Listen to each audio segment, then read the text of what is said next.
Welcome back to another bi-monthly appointment of the live stream, Today's Communicators. I'm your host, Kris Reichert. I'm a broadcast media specialist and Speak with Impact coach. And I am thrilled to announce my very special guest for today's show. She is Europe's #1 online business mentor. She is a 7-figure launch expert, and she is helping thousands of professionals around the world, both women and men, to scale their businesses. And also it's thanks to her incredible business training program, Samba Kickstart, that I was able to release my very first online coaching program. So please let me welcome to all of you following the live stream today, Sigrun. Hi, Sigrun, how are you? Hi, I'm great. Thank you for having me. Today is a great day, despite multiple earthquakes happening in Iceland today. We experienced at least 10 earlier today, and the largest one was 5.7 on the Richter scale. It's a great day because the sun is shining. Wow. And I got some great news over email that I cannot share yet. And my vaccination is scheduled for next week because I'm on a priority list. Wow. And then I'm interviewing you, or you're interviewing me, and that makes it a great day. Wow, that's a list of all of the updates in the life of Sigrun for the day, but the earthquakes was definitely quite an unexpected update, let's just say. So in Iceland, because you live between Switzerland and Iceland, so now in Iceland, I suppose you were saying that you're prone to earthquakes over there. So you've had a few of them where the whole house was shaking?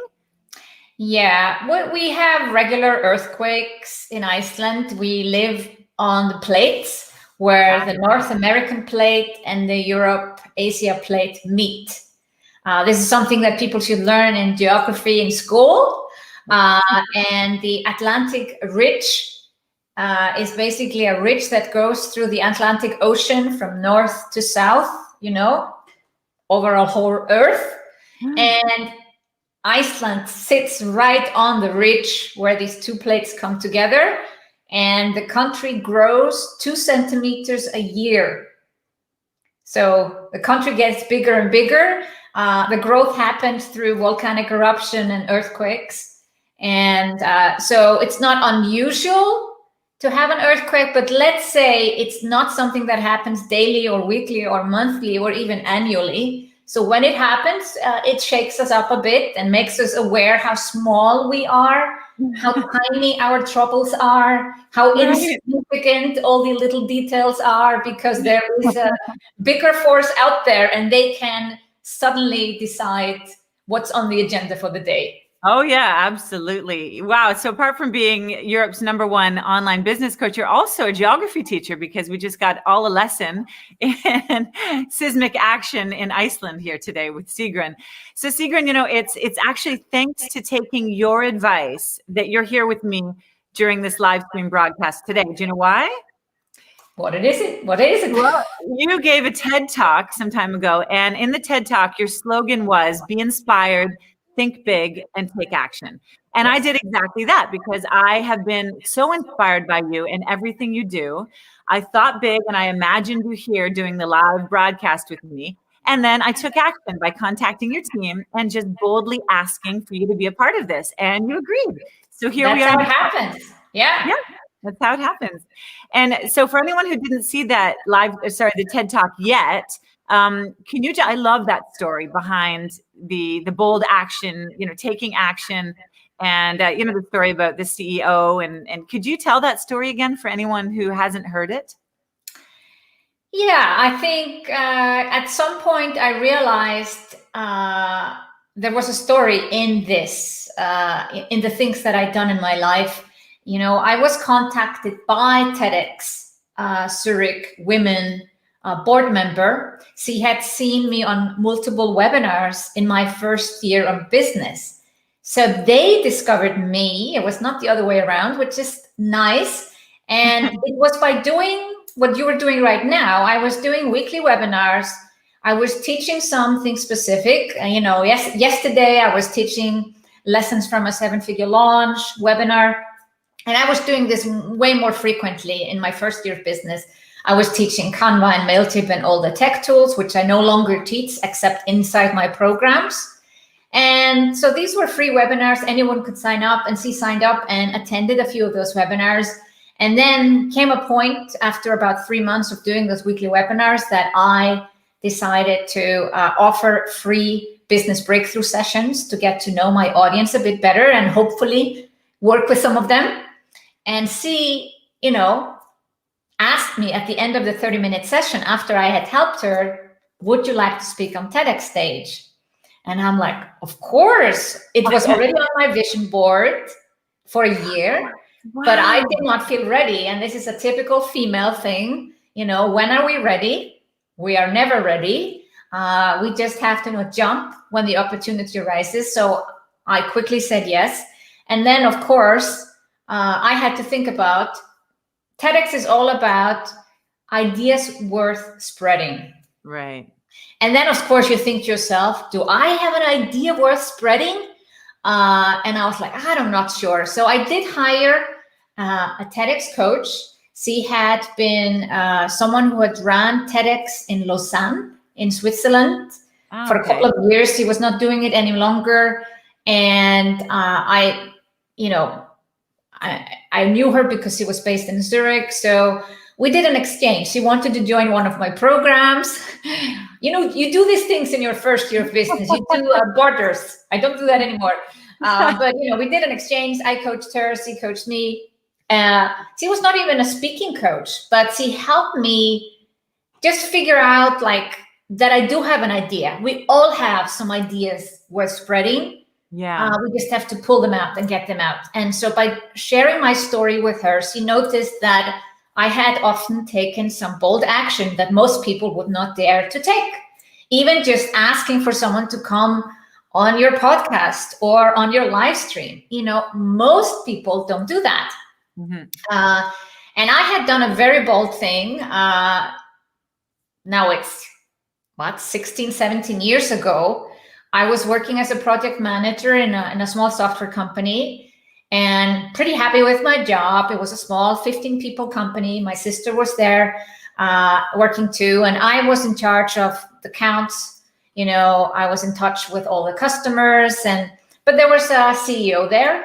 He was there only 50%, and he wouldn't bother much about the daily business. He was more worried about the accounts and, bigger things, but didn't really interact with clients. So one day the company was sold, and a few days pass, and we are wondering who has bought it and what's happening next, and are they going to do something with us and change something? And I realized the CEO would leave because he was associated with the previous owners. And then I started to get this crazy idea that I could become the next CEO. I had no business education, no business background. I had studied architecture, completely unrelated.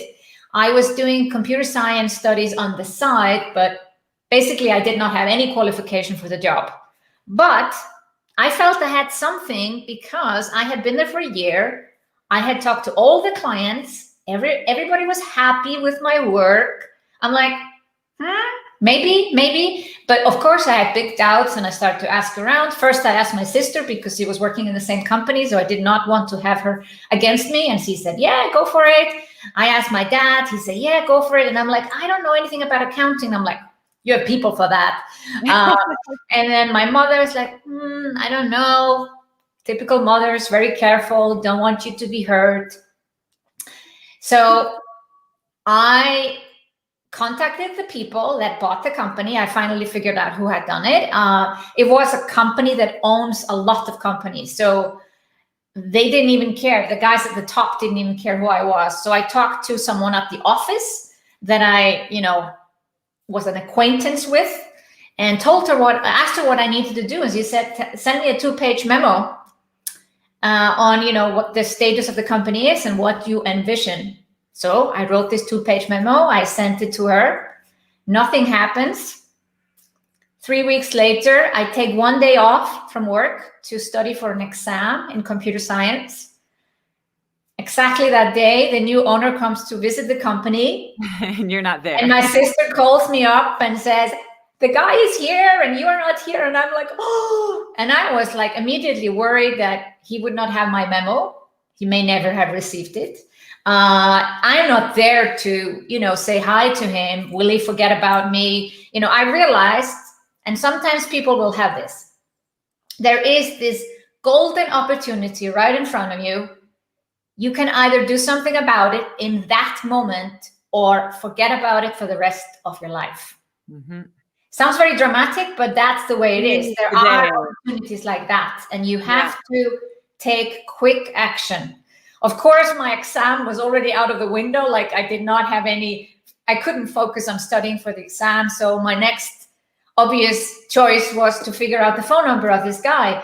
And I called around, and they didn't want to give me his mobile phone number. Like, he's too known, he's too famous. And I'm like, I have to get his phone number. I'm working in one of his new companies, and it's urgent. So I got his phone number. I called him up. And to me, this is the most important phone call I've made in my life. I picked up the phone. I was scared, all the feelings, everything. That he answers, and the first thing I can stutter out is, "Do you have my memo?" And he said, "Yes, I do." And then I was like, felt a bit calmer, because I was like, okay, he knows who I am, and I, I've been able to present this to him because it was like an application. Even if they weren't advertising for this role, obviously I wanted to make sure I was the first one to say, hey, I want the job. He wanted to meet me in a coffee shop, and half an hour later, he showed up with his lawyer, and I was like, a lawyer and the guy, I really felt like this small. And they asked me like loads of questions. I couldn't answer half of them. So I went home thinking, I have completely failed at this. Well, make a long story short, I got the job. He was impressed by my boldness. Mm-hmm. And the same goes when I see someone doing something bold, I'm impressed too. We get requests every day. People want to come on my podcast. People want me to get on their podcast. We cannot possibly say yes to all of these things. So people have to get more creative. And in this case, I had done my homework. I had a budget for the next year. I had the 2-page memo. What I saw, I said, we have to increase the quality of the company. Like, we have to attract better employees so that we can have better clients. We have to get rid of these people. This was just common sense to me. I had no background in business at all, and I was making suggestions, and the guy just said, okay, go ahead and do it. Love that. Absolutely love that. In fact, I couldn't agree more. In life, you just have to seize the moment, be bold, do what people are afraid to do. Because if you wait until you're 90 and say, oh, I could have done this. I could have just tried, because you'll never know unless you try. It's such a cliche, it's so used, that phrase, but it's so, so true if you think about it. So Sigrun, you do so much. Okay, I've mentioned already a couple of times you're your number one online business mentor. You're coaching and training so many professionals around the world to scale their business. And I, in fact, am one of the examples of people that started with your program, with the Kickstart program. My business is I'm starting to see the fruits of my labor, and it's starting to scale. It's starting to do well. So I'm really excited about that. But you also have a podcast. You have the Sigrun Show podcast, which goes live on YouTube as well. You do live streams all the time, and you do videos daily. You post one, if not two videos every day. You're training your people every single day.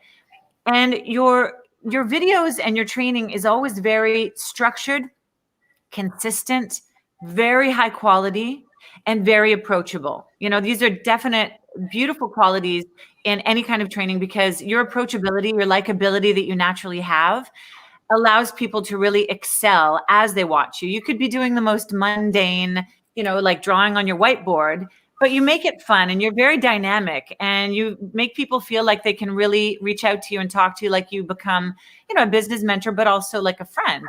So I was wondering, of all of the things you do, this is all online, and how important is it in business today? I think that the question is very self-explanatory probably, but how important is an online presence in business today? Well, it's like having a phone number. You either are online or the company doesn't exist. Now, there are a couple of people that have no social media footprint. But typically they are high net worth individuals that we anyway know that exist. You know what I mean? So everyone else who doesn't have that, all that money or all that fame, definitely has to be online. It's like your business card. It's your calling card.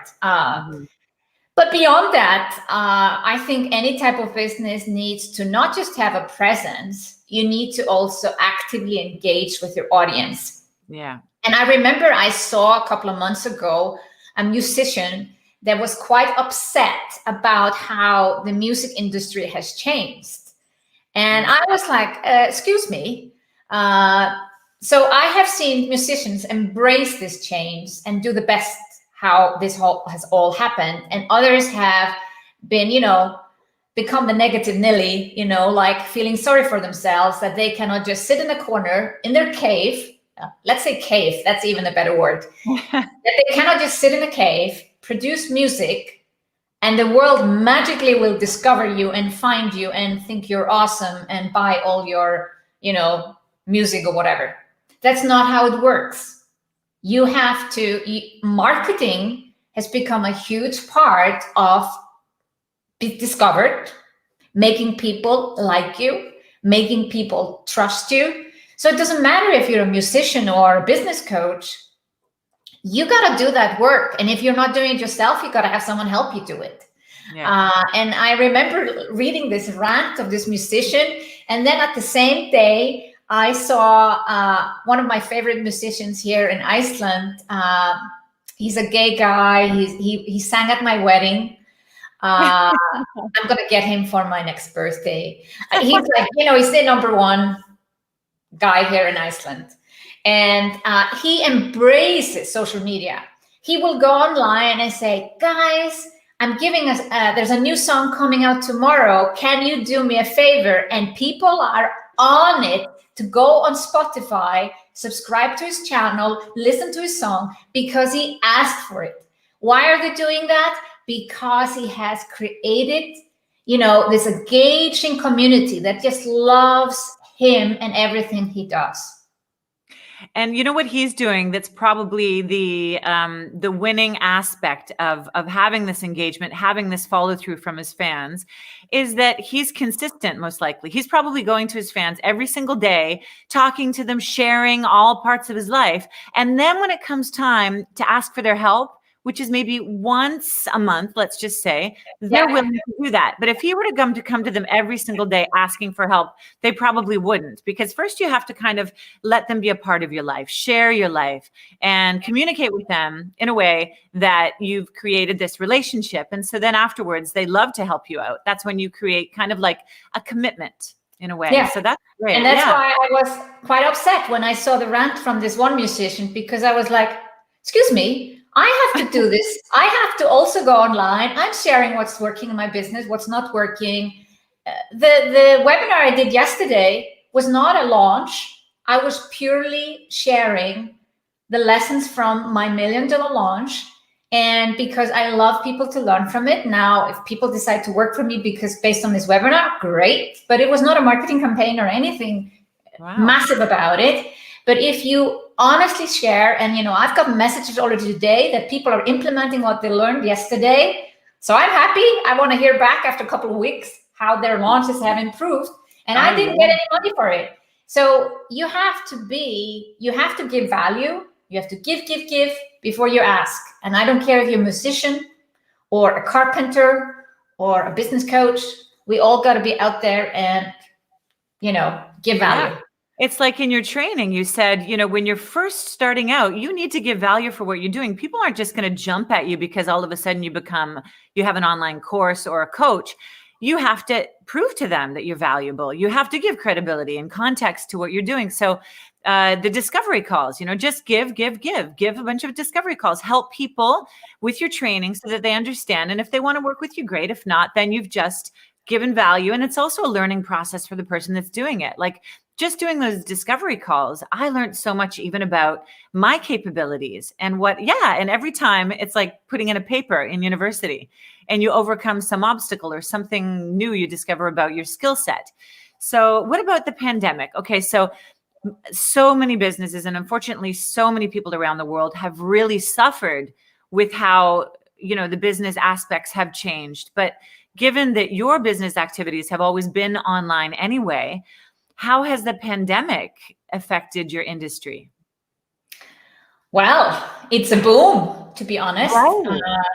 It's been a massive boom in this industry, not just for me, but for my clients. One of my worries was that clients, for instance, on a payment plan couldn't keep their commitments, both to me, but also to my clients, that it would have this ripple effect that people just couldn't continue because they were not getting paid. But that didn't even happen. Not in my industry, not in the online business industry. And that's been fantastic to see how well everyone has done, how everyone has been able to grow their business. And we are now also, of course, reaping the benefits of the massive action I took a year ago, where when the pandemic hit and I was realizing this a little bit, sooner maybe than some people, because I was on a plane from the US to Iceland, and then I was on a plane from Iceland to Zurich, and I had to postpone my big conference. And then I did a podcast episode that came out March 11th about the looming recession and the pandemic. So nobody in this industry was talking about it yet. So I was very quick to jump on it. And then I was like, let's offer lots of free resources. I did something called the Turnaround Summit. We created a resource page. We offered all our Samba community to offer their free resources, their freebies on one page. We took out bonuses that we had behind the scenes and made them available for free. I picked up old podcast episodes that people maybe had forgotten about and were very valuable for the situation, like which online business tools to use. And then we went into a small promotion. I just thought, hey, maybe I can help some of these people that are now having to close their offline businesses and want to take them online. So pretty much overnight, we created a new program. And this is now our launch program. We called it Online Turnaround twice last year.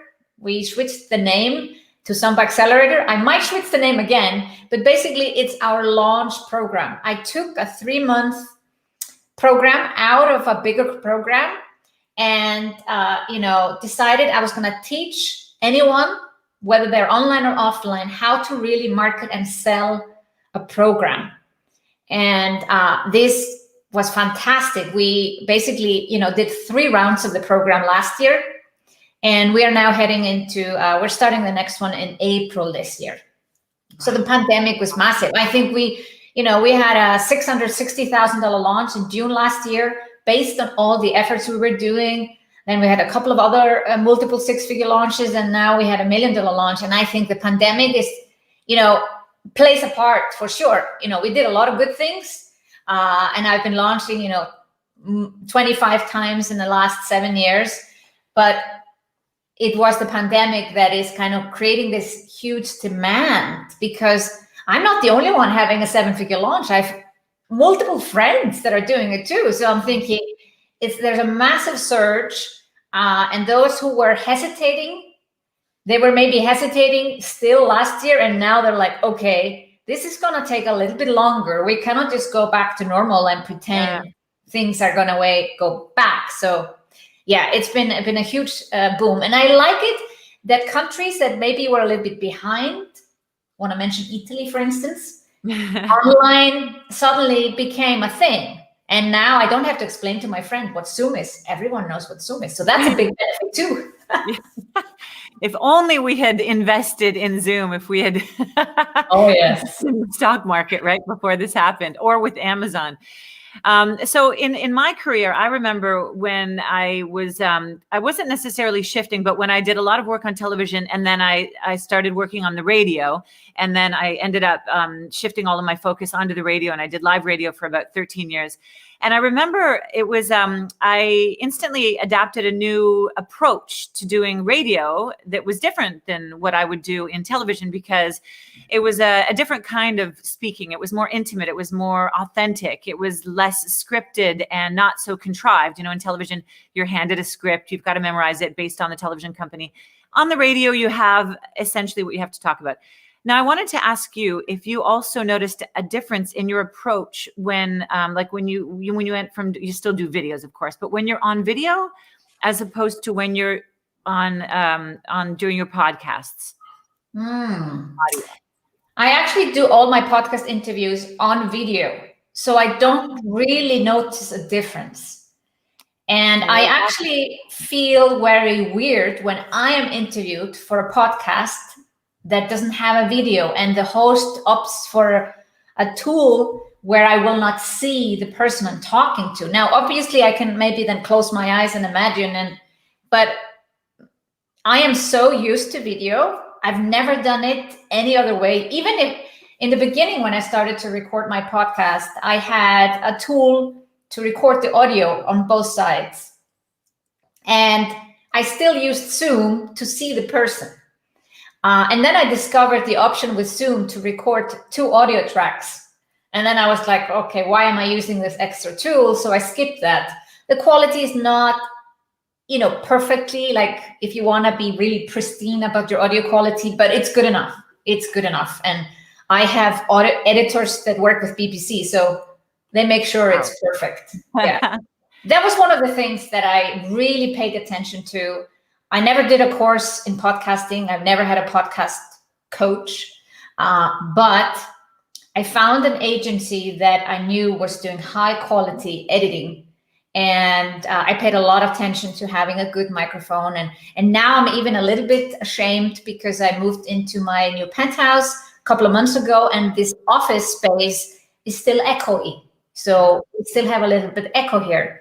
Now I have ordered some things to make sure the echo goes less, but it is a little bit like, because I know I can hear it myself and I'm like, oh, and then I say to my editors, oh, please, edit out. But yeah, to your point, no difference to me in radio or because I listen to your podcasts, and then in fact I just announced earlier that you live stream your podcasts onto YouTube, so I should have assumed that they were on video of course as well, but I just, from my experience, I had only listened to them, which was very nice because it's because everyone's voice is so up close, and especially if you've got people that are editing from BBC, then that's why it's so beautifully sounding. So I signed on for the Samba Kickstart program last June, which for me was a total game changer, pivoted my entire career because I hadn't really known. I always had the dream from when I was a little girl to become a television news presenter, but I didn't know that a natural progression of my career was going to be leading my way into coaching people on their on-camera presence, on how to approach themselves, given what we're going through now, especially when everybody has to do a Zoom call. Everybody has to look professional, sound professional, maintain credibility on camera, because so many business professionals don't. They lose their credibility as soon as they have to go and do a video call of some sort.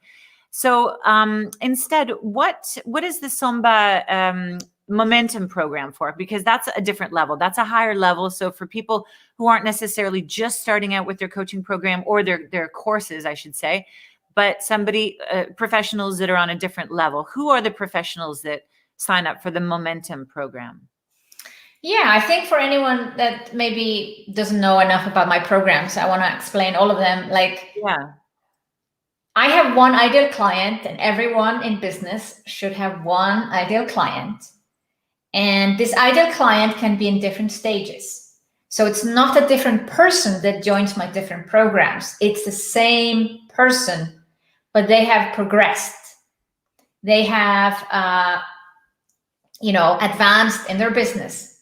So the people who are absolutely beginners, at the start, or maybe they have been tiptoeing around online business, but they haven't gotten traction yet. That's Samba Kickstart. You build your email list, you create your first or next online course, and you learn how to sell. And as you know, going through the program, it's way more than that. You suddenly boom, your head explodes and you start to realize you're capable of so much more. It's basically this openness of limitless, but it's hard to sell that. We don't sell that it will change your mind, that you will, start to believe anything is possible. we sell you the facts. You can build your email list, create your online course, and learn to sell. So, but suddenly you have this expansion in your head and you realize, I can do more. What's next for me? The next level program, we teach people how to market and sell. So we either assume that you have a program that you want to sell, or you can quickly, through a 2 or 3 day course with us, create an offer program. And then you learn also in a 10-week process, just like Kickstart, to market and sell it. The difference is really that we are not taking you through creating the course like we do Kickstart. Most of the time spent in the accelerator in our launch program is spent on teaching you really how to see it, how to create excitement for something that's coming, that's not there yet, to create a proper launch, because we don't have time to teach that in Kickstart, and it's better people take it in the next level. So once people have done that, they've created their scalable program, which I think is really the foundation of creating a massively successful business and profitable online business. You have created your scalable program in Kickstart. You have learned to launch it properly in Accelerator. Momentum is a 12-month program where you basically build your online business. And you do that by repeating many things you've done before, but you're adding on it. There's so many nuances to creating scalable programs or launching. This is nothing you do once and then you're like, oh, now I know how to do it. It's not like, you drive a car and like, oh, now I know how to drive a car. You improve. So, just having my recent launch, a 7-figure launch, like I wanted to have a 7-figure launch for a couple of years, but they were like they're always like tweaked. It's like a screwdriver, you have to screw there. There's so many elements. So through a 12-month program, we really teach people how to launch. We see people come into the program starting with a 20K or 30K launch and ending the year maybe with $100,000 launch. Others go from 0 to 100,000 in 1 year. So we have people kind of in 2 stages within the program. Some people are aiming for the first 6-figure year, and others are aiming for more like 200,000. And once people have reached that level, I have one more program, Red Circle. And in Red Circle, women have to be making 250,000, and more than 50% of it has to be online. And they want to go to 7 figures. And I'm currently working with 10 women this year. And then I work with another, 10, 15 women, next year. So it's a closed group. You can only sign up end of the year, and then it's closed for the next year. Wow. And I do have one more program. But that's what we call a behind the scenes or back end membership. If you have been in Kickstart or Accelerator or Momentum or Red Circle, there is a program where you can kind of keep access to my material. There's a monthly hot seat with me, monthly masterclass. So it's like a membership where you can keep on working on your things, but you don't get, like so much access to me, but you are a part of a community. And we have over 300 people in that membership. Fantastic. And so speaking of all of these incredible launches that you train professionals to do, what would you say to date is your most successful story, like from someone who's taken on a program with you and has launched with you, the biggest success story? Which one up to date is it? There are so many. Really? That we cannot share them all, but of course you remember the most recent ones. Yeah, of course. It was a proud moment when I took my first client to 7 figures. I've had multiple clients that go to 7 figures, but they have worked with me and then they go somewhere else and then they achieve the 7 figures. So you cannot really say that I brought them to 7 figures, but I played a big role. I know that, and they do credit me. But actually taking someone who goes through all your programs 3 or 4 years together with me, and then they hit the $1 million mark in their business, that is a very proud moment. It's like, getting an A+. Wow. But I want to mention another story, which is maybe more relevant also to what's been happening. Claudia, her name is Claudia. She lives in North Italy, where you speak German. So that's like Bolzano type thing. Yeah, that's the area. Yeah. Okay. So she lives in North Italy, and she has a shop where they sell clothing, material, so you can make your own clothes. Okay. Yeah. And she was doing offline sewing classes. And then everything had to shut down in March. She had to shut down her shop, and she was not allowed to do any offline sewing classes. And she had one employee working in her shop. So the question was, does she need to fire this employee? And can she even pay her employee anything? And then, of course, herself. And she had been thinking, can I take this online? But she didn't believe it. She was like, but sometimes when you're forced to do something, so she said, okay, I have no other choice than to try. And mainly because of her employee. It was less about her. She was like, I don't want this employee to lose her job and not get paid. So I need to figure out, as a CEO, as a business owner, how I can make this work. So let me try this online thing, even if I don't believe it works. So she joined the first round of Online Turnaround, which is now Samba Accelerator, the launch program. And we did like a weekend boot camp before the program started, where people learned to create amazing online offer.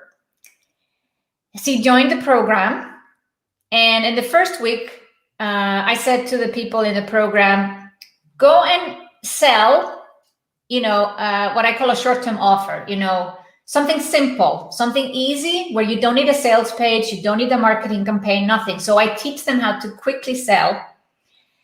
And she took what she learned in the weekend bootcamp, wrote an email, and posted on social media. She made the money back that she invested in the course in 2 days. What? That's amazing. Yeah. That was just the first week of the first module of the course. Wow. Then we went into the course, and she learned how to proper launch. How you prepare your audience, how you see it, how you make them excited about your offer, how you run a webinar that actually makes sales on the webinars and all that stuff. And by the end of the 10 weeks, she had made $10,000. I am blown out of the water. That's amazing. And she started in April, her online business. By the end of the year, she had made $150,000 in 9 months. Hold the phone. It's like a note to self a million times over. What did I do wrong? That's amazing. No, I don't want to compare. No, compare it. But no, I know. That's one thing that you always say is never compare yourself.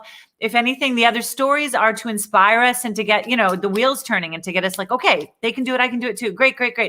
And in fact, the support in the programs, in the membership programs are just unbelievable. And as you said in one of the earliest videos I remember seeing of yours, you said you usually meet some friends that you have for a lifetime afterwards. And in fact, I have a very dear friend that we've never met in person, but we met during that first week, which was the first workshop, the free workshop week. And I met her then, and she also resides here in Italy, but she's American. And we call each other sisters now. Like, we are ultimate friends, but ultimate friends. Like, I love her with all my heart, and we have not ever met in person yet. Isn't that amazing? That's thanks to you. Yeah, we called you our matchmaker. we should have tracked this, but we don't. We have created so many friendships, and it was interesting because I was talking about the Red Circle program, my high-end program. Typically, when people have been a part of my high-end programs and they never come back. Not that they, don't want to work with me, but you don't go back to the same program. That's not what you do. Right. I have 2 people now in Red Circle that have already been in my highest program before. And they said they missed the community because their best friends that they've ever had in business came through working with me. Yeah, I believe it. Absolutely.